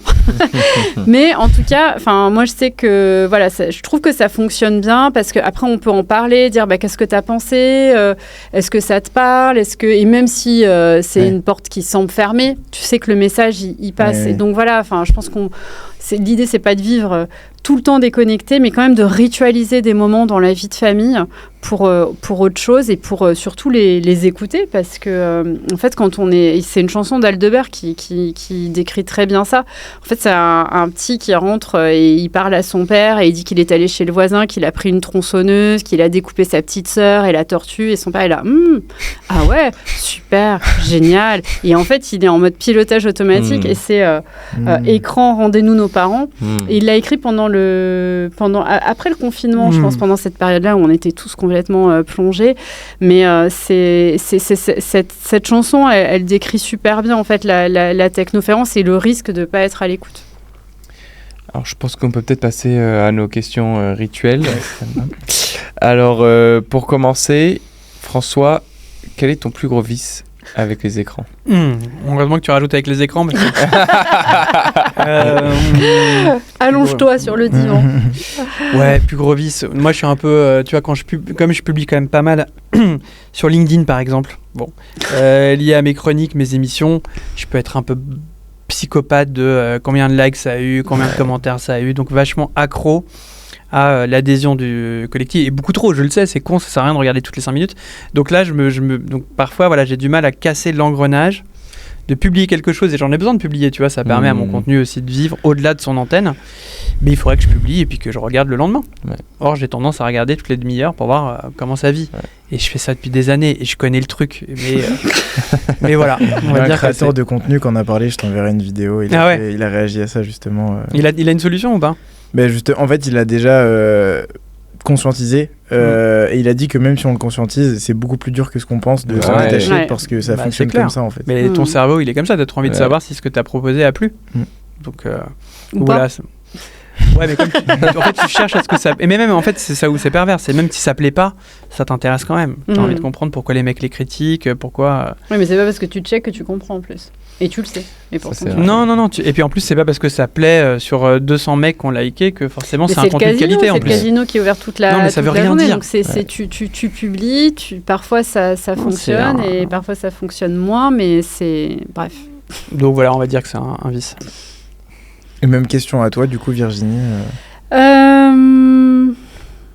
Écoute, moi, je pense que le truc où j'aimerais vraiment m'améliorer, en tout cas, c'est pendant les réunions. J'avoue, pendant les visios, quand je trouve que c'est difficile d'être hyper attentif tout le temps à ce qui se passe. Et j'en veux aux gens qui sont en train de faire autre chose.